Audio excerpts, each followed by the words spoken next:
കൂടുതൽ വാർത്തകളും വീഡിയോകളും കാണാൻ ഈ ചാനൽ സബ്സ്ക്രൈബ് ചെയ്യുക. കൂടെ ബെൽ ബട്ടൺ അമർത്തുക. എല്ലാ മാന്യ പ്രേക്ഷകർക്കും എൻ്റെ വിനീതമായ നമസ്കാരം. ഇന്നത്തെ എൻ്റെ ജ്യോതിഷ വിഷയം ഭാര്യ ഭർത്താക്കന്മാരുടെ മനപ്പൊരുത്തം എങ്ങനെ അറിയാം. ഇന്ന് പലർക്കും ഒന്നും ഇല്ലാത്തൊരു കാര്യവും ഇല്ലേ.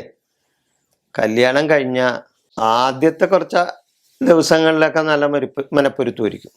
അതിൽ കുഴപ്പമൊന്നുമില്ല. ഉല്ലാസയാത്ര പോകാനോ അല്ലെങ്കിൽ സിനിമക്ക് പോകാനോ അതേപോലെ തന്നെയൊക്കെ വിവാഹം കഴിഞ്ഞ ആ ആഴ്ചകളിലൊക്കെ വളരെ സന്തോഷപരമായിട്ട് ഒക്കെ കാര്യങ്ങളൊക്കെ അങ്ങോട്ട് പോകും.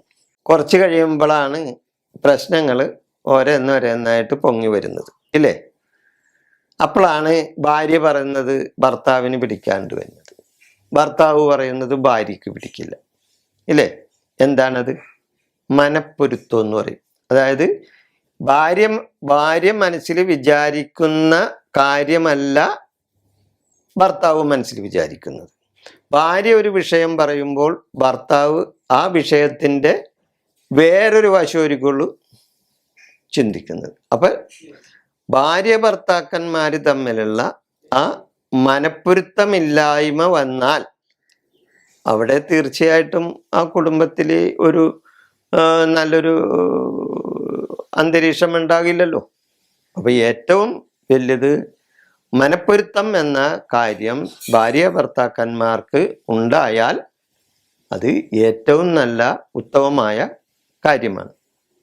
അപ്പൊ ജ്യോതിഷ സംബന്ധമായി ഇതേപോലെയുള്ള പല ജ്യോതിഷ വിഷയങ്ങളുണ്ടാവും.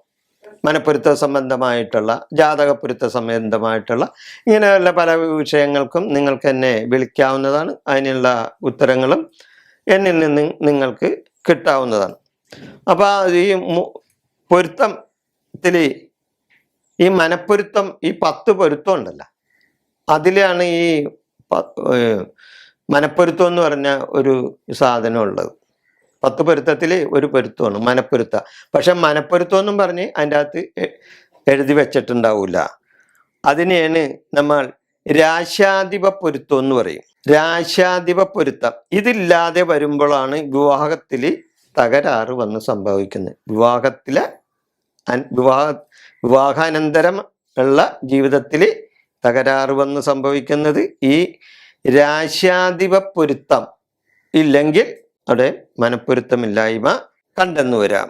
അപ്പൊ വിവാഹപ്പൊരുത്തത്തിന് നോക്കുമ്പോൾ വിവാഹപ്പൊരുത്തം നോക്കുമ്പോൾ ഈ രാശ്യാധിപ പൊരുത്തം ഇല്ലെങ്കിൽ, വിവാഹപ്പൊരുത്തം നോക്കുമ്പോൾ രാശ്യാധിപ പൊരുത്തം ഇല്ലെങ്കിൽ അതിന് പരിഹാരം ചെയ്യണം.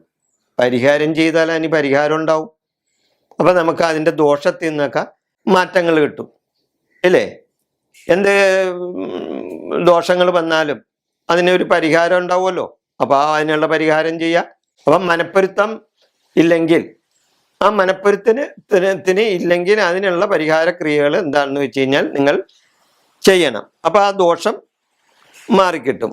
രാശ്യാധിപ പൊരുത്തം നിങ്ങളുടെ എല്ലാവരും രാശ്യാധിപ പൊരുത്തം തന്നെ നോക്കിയിട്ട് ചിലപ്പോൾ വിവാഹം കഴിച്ചവരായിരിക്കില്ല ഇപ്പോഴുള്ള ദമ്പതിമാർ ഏകദേശം നല്ലൊരു ശതമാനം ആൾക്കാർ. കാരണം രാശ്യാധിപ പൊരുത്തം ഇല്ലെങ്കിൽ, ഇപ്പൊ 10 പൊരുത്തത്തിൽ ഒരെന്നല്ല രാശ്യാധിപ പൊരുത്തം. അപ്പൊ രാശ്യാധിപ പൊരുത്തം ഇല്ലെങ്കിൽ വിവാഹം കഴിക്കാം. അപ്പൊ ഈ മനപ്പൊരുത്തം നിങ്ങൾക്ക് ഭാര്യ ഭർത്താക്കന്മാർക്ക് ഇല്ലെങ്കിൽ നിങ്ങൾ ചെയ്യേണ്ടത് ഗണപതിക്ക് ഐക്യമത്യ സൂക്തം കൊണ്ട് ഹോമം നടത്തണം. ഗണപതിക്ക് ഐക്യമത്യ സൂക്തം കൊണ്ട് ഹോമം നടത്തുക. അതെങ്ങനെ? 3 പൗർണമി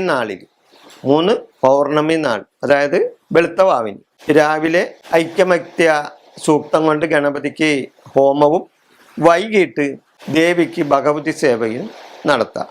അങ്ങനെ 3 വെളുത്തവാവിന് ഇത് നടത്തിയാൽ തീർച്ചയായിട്ടും നിങ്ങളുടെ ആ മനപ്പൊരുത്തമില്ലായ്മ മാറിക്കിട്ടും.